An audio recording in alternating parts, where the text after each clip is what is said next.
시청자 여러분, JTBC 뉴스룸을 시작합니다. 인도형 델타 변이가 아주 빠르게 확산되고 있습니다. 오늘까지 77개국, 세계 모든 대륙에 퍼졌습니다. 이보다 더 강력한 델타 플러스 변이도 11개 나라에서 발견됐습니다.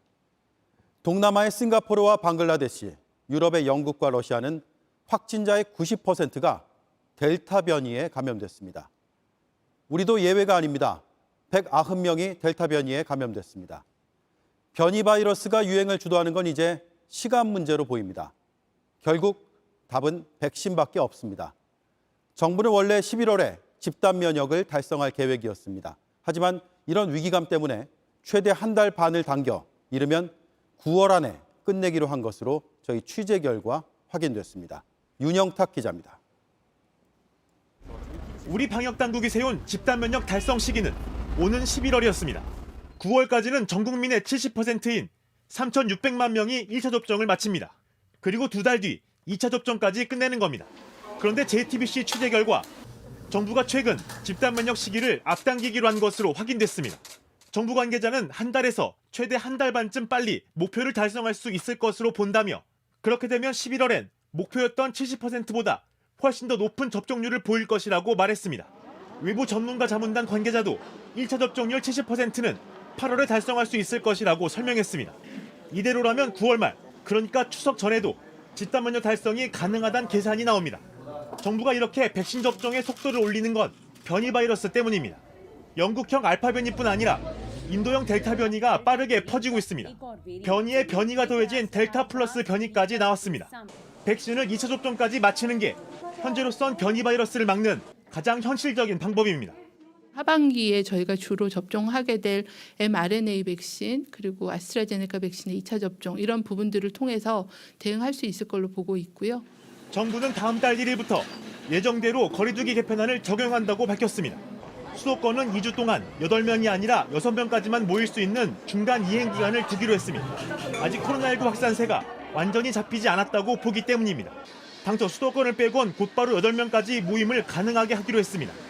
하지만 변이 바이러스까지 더해지면서 지자체들도 이행 기간을 둘지 검토한 뒤 오는 일요일 발표하기로 했습니다. JTBC 윤영탁입니다.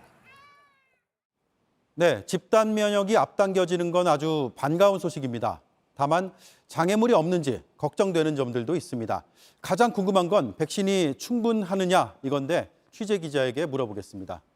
최승훈 기자, 물량 충분히 확보가 되어 있습니까? 예, 계획대로만 들어오면 2차 접종까지 필요한 물량은 충분합니다. 네. 상반기에 1,500만 명이 백신을 맞았습니다. 집단 면역 목표인 3,600만 명까지 2,100만 명 정도 남아있는 셈인데요.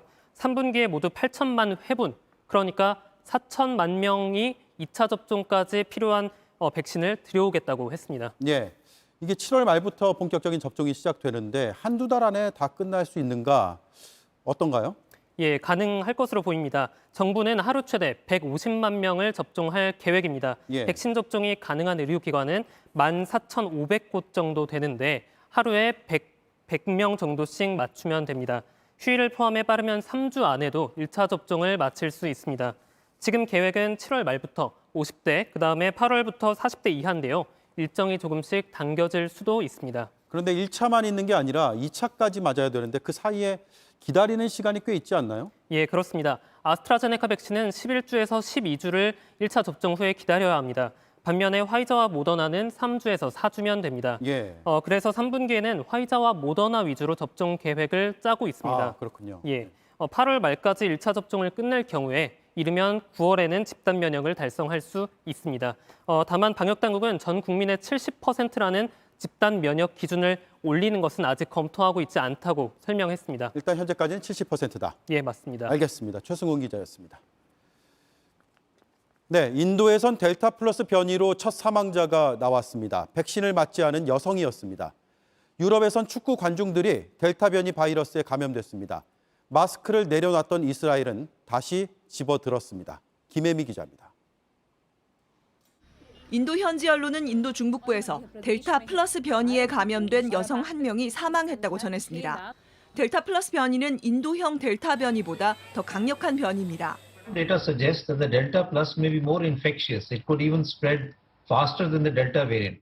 지금까지 인도를 포함해 11개 나라에서 약 200건의 감염 사례가 나온 가운데 첫 사망자가 확인된 겁니다. 백신을 맞지 않고 델타 플러스 변이에 감염된 경우입니다. 인도 보건당국은 백신이 델타 플러스 변이를 얼마나 막을 수 있는지 조사 중이라고 밝혔습니다. 기존의 델타 변이는 전 세계 곳곳으로 빠르게 퍼지고 있습니다. 현지 시간 24일 AP통신은 유로 2020에서 델타 변이 감염이 확인됐다고 전했습니다. 지난 17일 덴마크 코펜하겐에서 치러진 조별리그 경기 관중 가운데 최소 5명이 델타 변이에 감염됐습니다. 마스크 해방을 선언했던 이스라엘은 실내에서 다시 마스크를 의무적으로 하기로 했습니다. 마스크 규제를 한 단계 다시 강화하는 겁니다. 호주도 25일 자정부터 일주일간 시드니 시내와 일부 교외 지역을 봉쇄하기로 했습니다. 델타 변이 확산에 맞서 각국이 내놓는 답안도 역시 백신 접종입니다. 델타 변이가 신규 확진의 20%까지 급증한 미국은 대통령이 직접 백신 접종 캠페인에 나섰습니다. If you've gotten your first shot, make sure you get your second one to be fully protected. If you're not vaccinated, don't put it off any longer. Just do it. Just do it. JTBC 김혜미입니다.